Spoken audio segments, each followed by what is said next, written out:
हरे हरे हरे कृष्ण कृष्ण कृष्ण हरे हरे। गोपाल कृष्ण महाराज।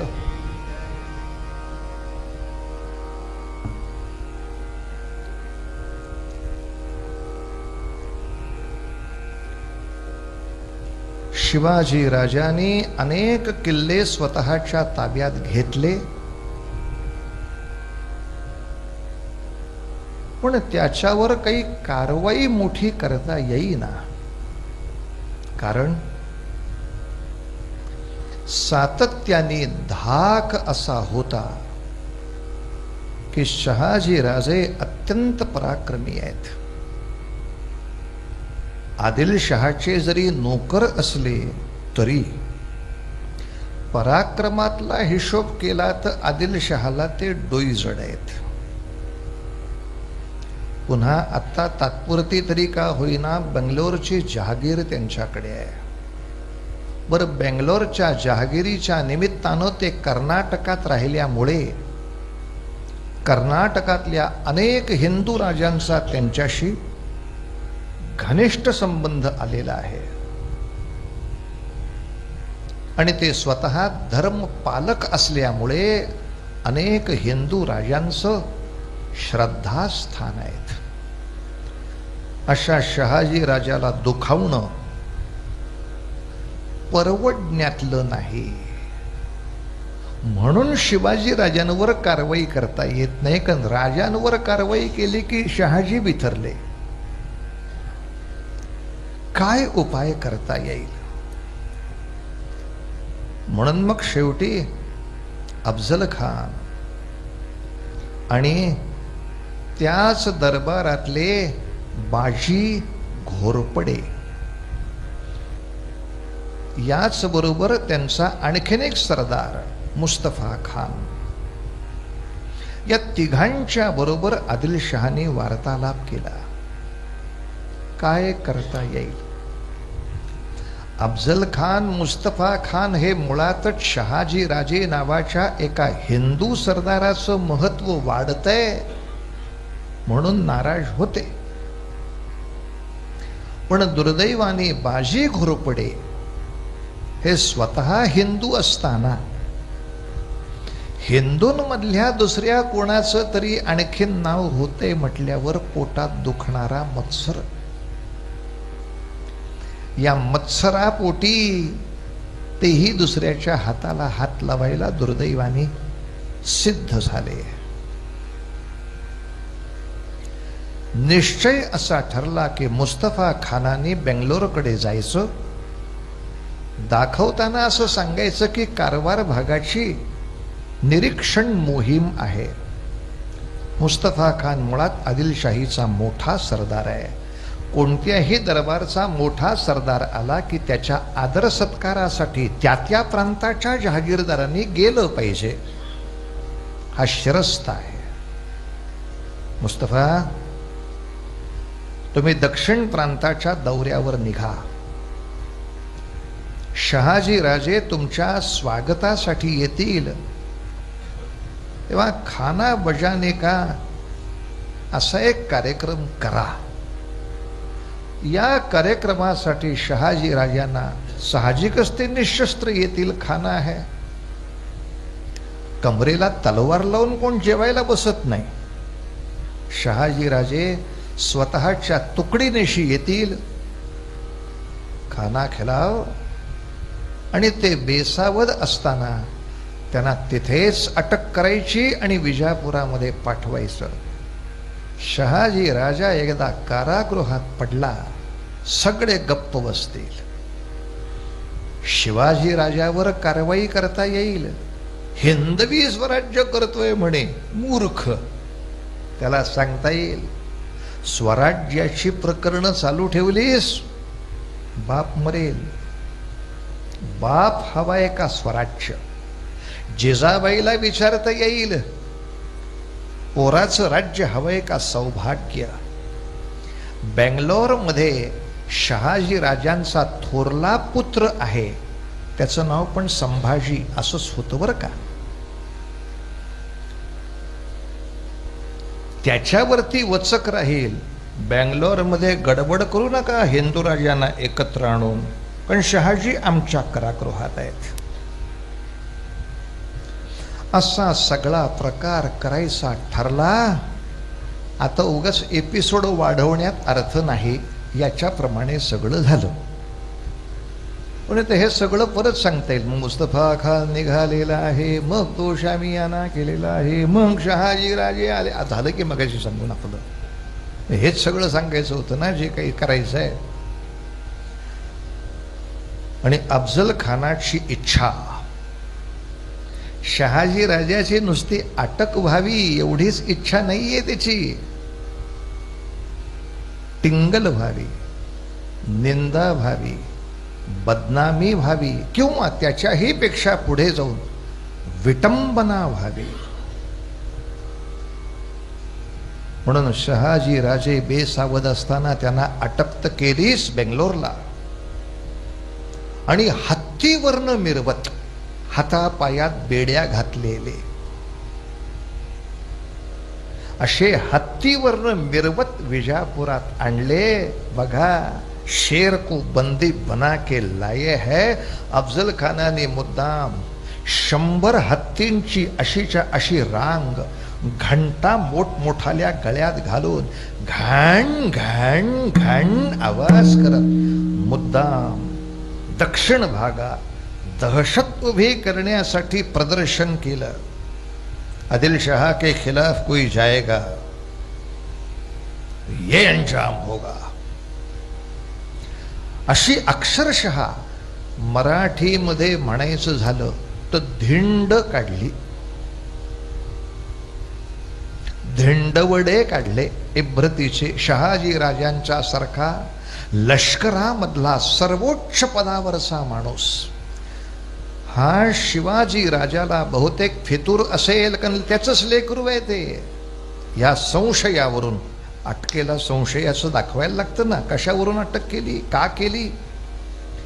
कारण न दाखवता अटक हा इमर्जन्सीचा विषय, पण तिथेही कारण दाखवावंच लागतं की आम्हाला हा धोक्याचा वाटतो म्हणून अटकेल. आणि जेव्हा शिवाजी राजांकडे हा निरोप पोचला,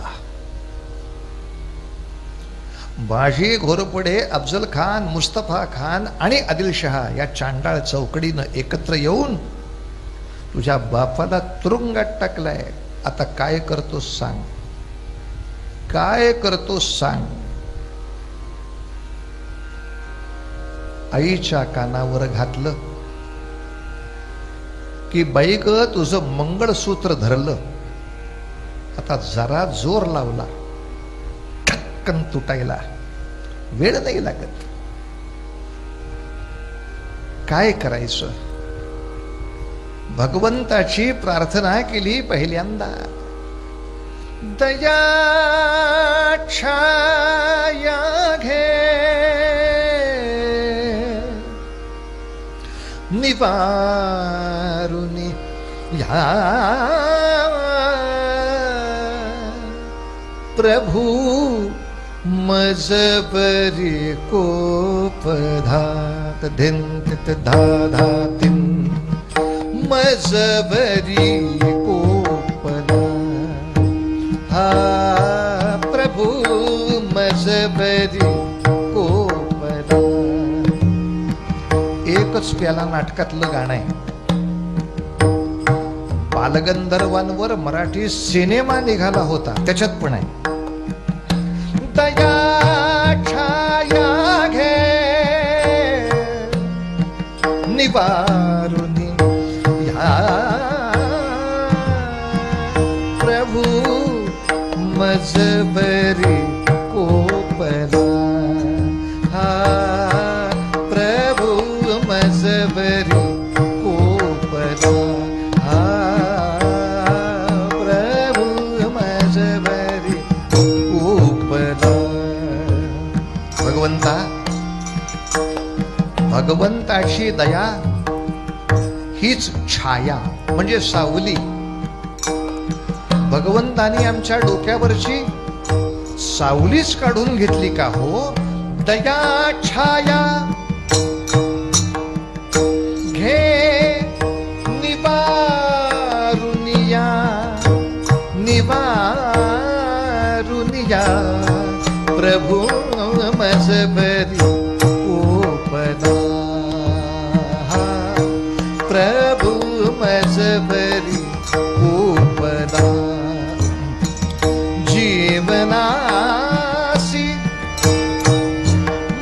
आधार जीवनासी मम आधार गुरु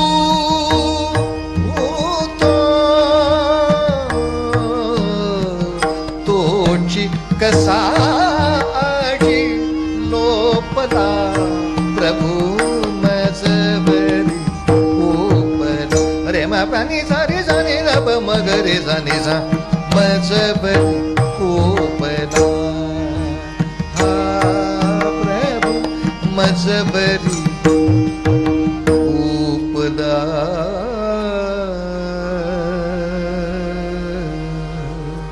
काय करू आई? आणि तेव्हा आईनं सांगितलं अशा वेळी संतापाशी जावे, अशा वेळी संतांच्या पाशी जावं.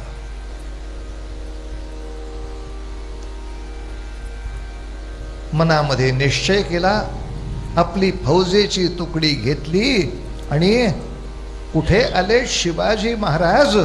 आता जरा परिचयातलं गाणं, जास्त परिचयातलं. कुठे आले शिवाजी महाराज? इंद्रायणी का इंद्रायणी का हे इंद्रायणी का देवाची आळंदी देवाची आळंदी लागली समाधी. आज त्यांची पण आठवण काढली पाहिजे. पण त्यांचाही जन्म कृष्णाष्टमीचाच आहे. कृष्ण जन्माच्याच वेळी ज्ञानेश्वरांचा जन्म, युग वेगळं. हा इंद्रायणी का इंद्रायणी का मागे पुढे दाटे ज्ञानाचा उजेड मागे पुढे दाटे मागे पुढे दाटे ज्ञानाचा उजेड अंकणात गाड कैवल्याचे कैवल्याचे इंद्रायणी इंद्रायणी का इंद्रायणी. माऊली ज्ञानेश्वर महाराज की जय. आळंदीपाशी आले. अर्थात ज्ञानदेवांचा आणि शिवाजी राजांचा कालखंड एक नव्हे. ज्ञानदेवांची समाधी होऊन गेली आहे. पुढे एकनाथ महाराजांचा कालखंड होऊन गेला आहे. ज्ञानेश्वर महाराजांचा कालखंड 11व 12व शतक, त्यानंतर 13व शतक गेलं, 14व शतक गेलं, 15वं गेलं. 1630ला शिवाजीराजांचा जन्म. इसवी सनाप्रमाणे तुकोबारायांच्या समकालीन शिवाजीराजे. आणि काय महाराष्ट्राचा योगायोग आहे. छत्रपती शिवाजी राजांच्या पाठीशी उभी राहणाऱ्या दोन संत विभूती, एक तुकोबाराय, दुसरे रामदास. या दोघांचाही जन्म 1608. दोघांचाही जन्म 1608. एकाच वर्षात दोघांचा जन्म. जे याच्यानंतर काही वर्षांनी जन्माला येणाऱ्या शिवाजी राजांचे मार्गदर्शक आणि रक्षक राहतील. म्हणून आळंदीला ज्ञानेश्वर माऊलींच्या समाधी पुढे डोकं टेकवावं, काही मार्ग विचारावा, अशासाठी राजे गेले असताना अमृतयोग अहो त्याच दर्शनासाठी तुकोबा आपल्या वारकऱ्यांसह आले होते. त्यांचं पण दर्शन झालं.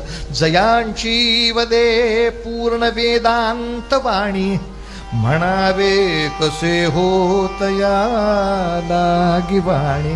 परब्रह्मरूपी असा जो तुकावा तयाचे तुकी कोण दूजा तुकावा. संत शिरोमणी तुकोबा महाराज की जय. महाराजांची भेट झाली. शिवाजी राजांनी लोटांगण घातलं. भजन संपल्यानंतर शेजारी त्या सुवर्ण पिंपळाच्या पारावर सगळे बसले. राजांना बसवून घेतलं. हे तुकोबांचं वैशिष्ट्य बरं. म्हणजे इकडं शिवाजीराजे तलवार काढून एक से एक गनिमाला कसाकच कापून काढतायत आणि तुकोबा त्यांना आपल्या शेजारी बसवून घेतायत.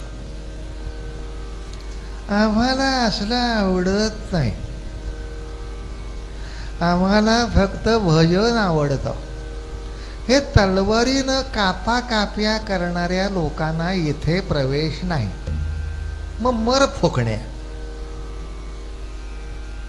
प्रवेश नाही हे उपासनेचं नसतं. यांच्यात दम नसतो यांच्याशी संपर्क ठेवायला.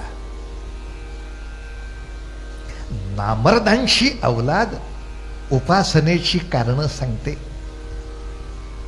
तुझ्या चिंतनीवर तुकोबा काय ताकदीचे. शिवाजीराजांना शेजारी बसून पाठीवर हात ठेवता. उत्तम काम चाललंय. भगवान शंकराची पूजा अशी नॉनव्हेजच असते. उगा सात्विकतेचे मोदक करत बसू नका. ज्या त्या देवाला त्याचीच पूजा. पण चेहऱ्यावर चिंता का? म्हणले महाराज अशी अशी गडबड झालेली आहे. पिताजी अटकेत आहेत आणि गोपालकृष्णांचा विचार डोळ्यासमोर ठेवून असं वाटतं की आत्ता सांप्रत आदिलशहाला मारून टाकावा, अफजल खानाला मारून टाकावा, बाजी घोरपड्याला मारून टाकावा, किंवा यातलं काही न करता स्वराज्याला मारून टाकावं. यातलं काहीच होऊ नये. सगळं ठीक राहावं आणि गाठ सुटावी. असं काहीतरी पाहिजे. महाराज गोड हसले आणि म्हणाले, राजे एक वार्ता सांगू काय? फक्त पुढचं कळेल तुम्हाला. काय वार्ता आहे? दिल्लीचा मुघल बादशाह शहाजहान, हो माहीत आहे, त्याला 4 मुलं. हो माहीत आहे. त्यातला सगळ्यात धाकटा मुलगा मुराद, हो माहीत आहे.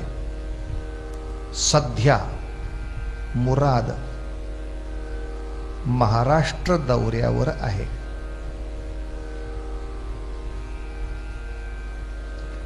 केंद्रीय मंत्रिमंडळातला माणूस सांगितला.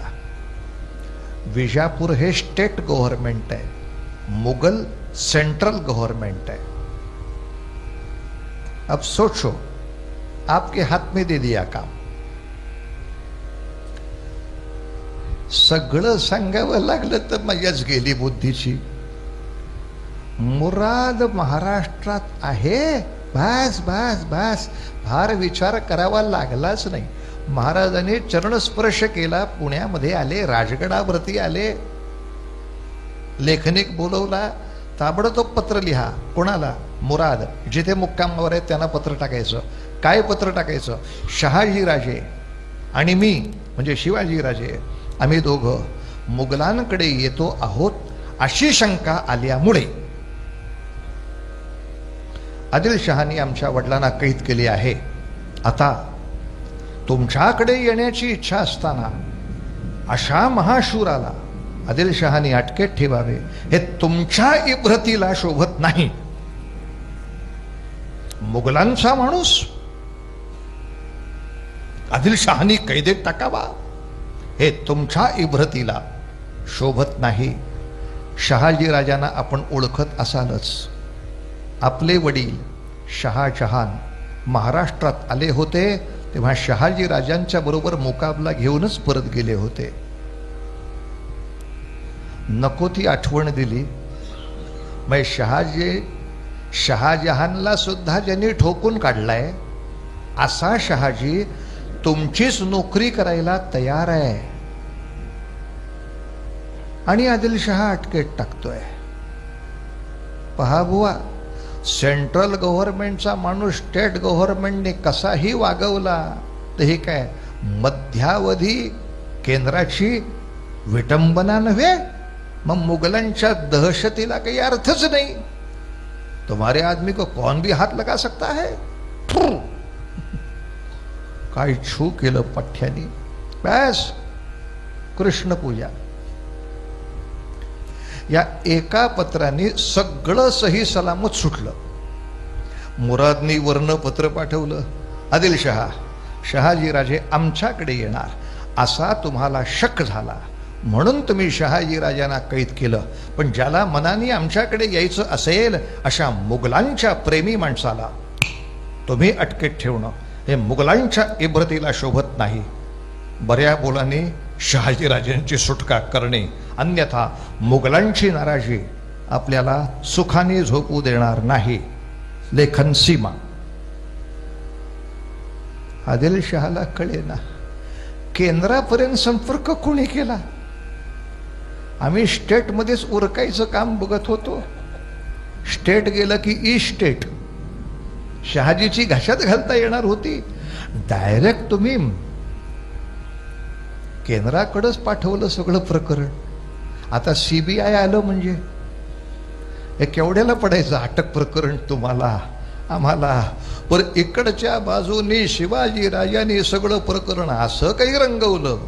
अफजल खान शिल्लक, बाजी घोरपडे शिल्लक, मुस्तफा खान शिल्लक, आदिलशहा शिल्लक, शहाजीराजे सुखरूप सोडले.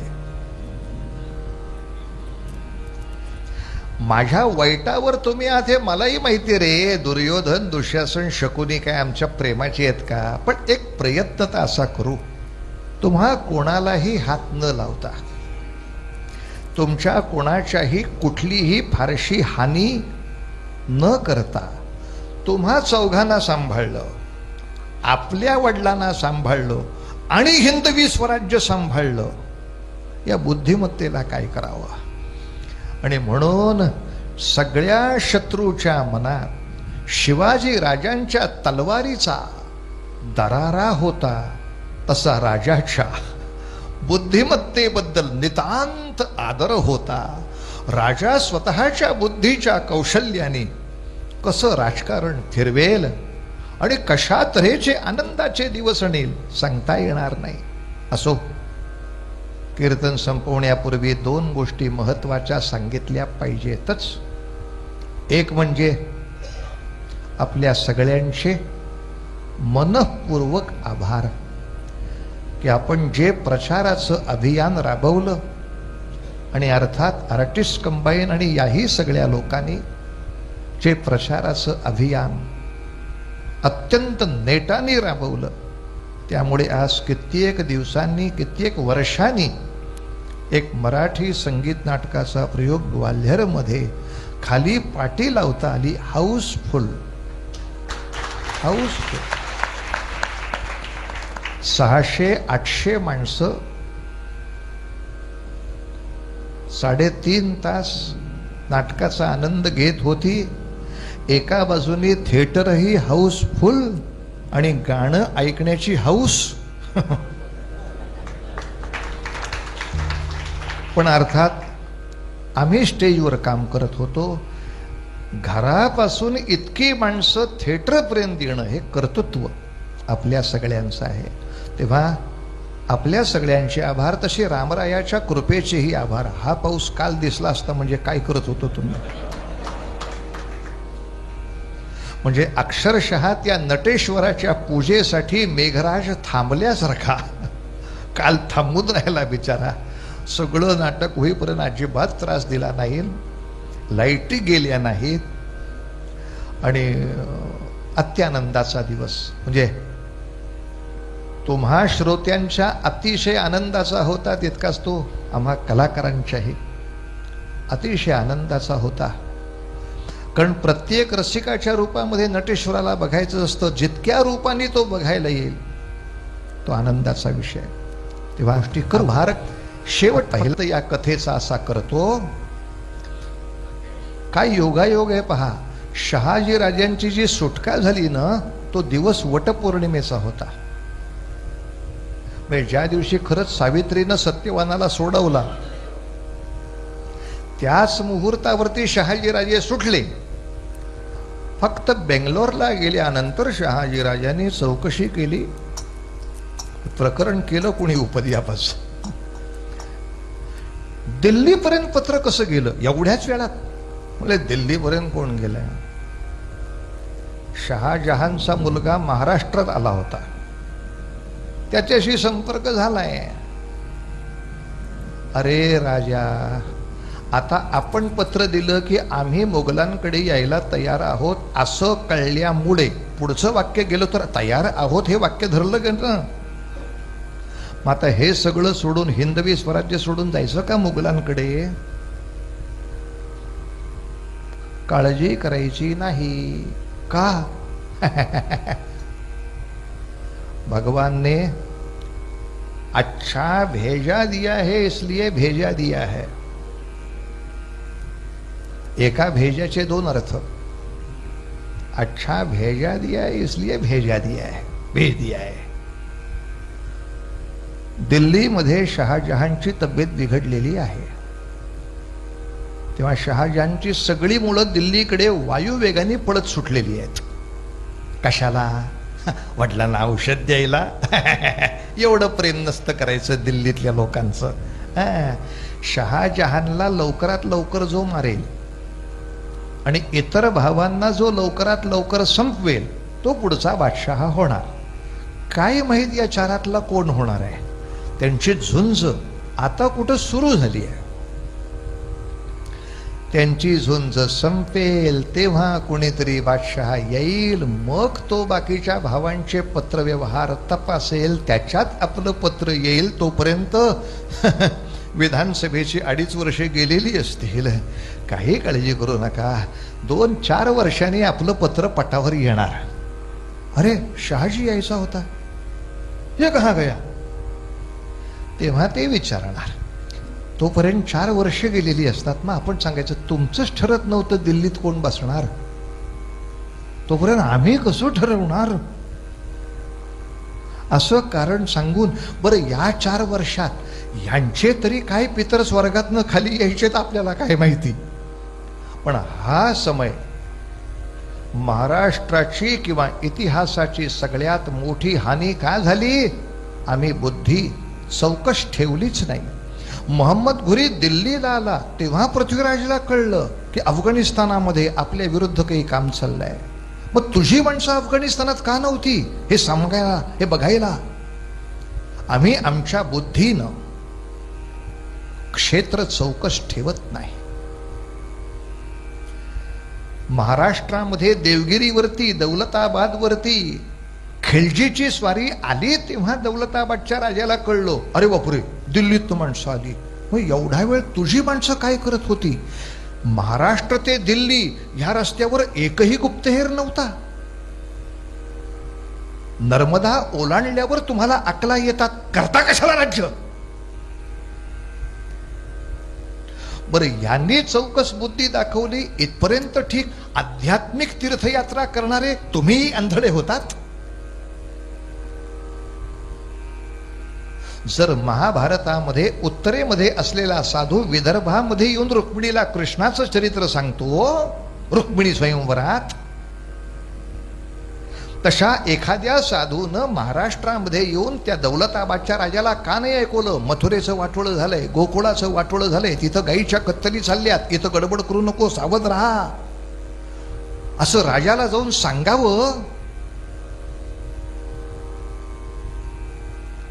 असं सांगितलं नसेलच असं नाही, पण सांगितलं असल्याचा कुठे उल्लेख नाही. म्हणजे देशाचं वाटोळं झालं तरी चालेल, स्वतःच्या उद्धारापुरतच आपण मर्यादित राहावं, या स्वार्थाला अध्यात्म म्हणावं. यातल्या एकाने सावध करायला नको. दिल्लीत काय चाललंय हे महाराष्ट्राला माहीतच नाही. टाळक्यावर दगड पडल्यावर कळलं की दगडफेक सुरू झाली आहे. आणि शिवाजी राजांच्या विजयाचं गणित इथे आहे. दगडफेक सोडा हो, दिल्लीमध्ये, विजापूरमध्ये, गोवळकोंड्यामध्ये, बेदरमध्ये बादशहा किती श्वास घेतात हे रायगडावर बसून महाराज मोजत असतात. कुठल्या श्वासाला त्याचं नाक बंद करायचं हे इथं ते ठरवू शकतात. अरे त्या काळात तर गुप्तहेरांना घोड्यावरनं यावं लागत होतं. आता गुगलवर सगळं मेलं उपलब्ध आहे. तरी आमच्या कॉलेजातला एकही प्राध्यापक आपल्या विद्यार्थ्यांच्या समोर आतंकवाद्यांच्या वेबसाईट उघडून या वेबसाईटवर काय चाललंय तुझ्यासाठीचं भविष्य हे ओपन करून दाखवायला तयार नाही. इतके आळशी अर्जुन कृष्णाच्या नशिबी आलेत. आणि स्वतःचे सगळे प्लॅन ओपन करून हे गाढवं कधीच जागी होणार नाहीत या खात्रीनं काम करायला दुर्योधन सतत सजग राहिलेत. परमेश्वराच्या चरणाशी हीच प्रार्थना आहे, बाबा रे अर्जुनाला लवकरात लवकर रथावरती उभा कर आणि अधर्माची किमान दुष्ट शक्तीचं दलन लवकरात लवकर व्हावं यासाठी कृष्णा कृष्णा कृष्णा आमच्या सगळ्या लेकरांना थोडं गदगदा हलवून लवकर उभं कर रे बाबा, उभं कर रे. कारण दुसरं कोण करणार, तूच आहेस ना. कृष्ण माझा गुरु, कृष्ण माझे तारू, कृष्ण माझा गुरु,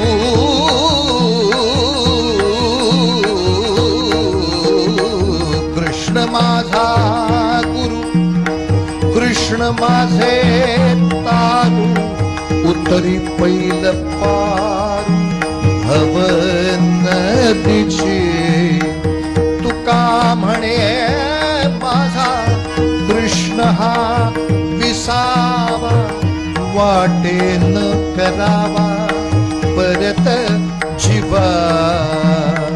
कृष्ण माझी माता, कृष्ण माझा पिता, कृष्ण माझे माता, कृष्ण माझा पिता.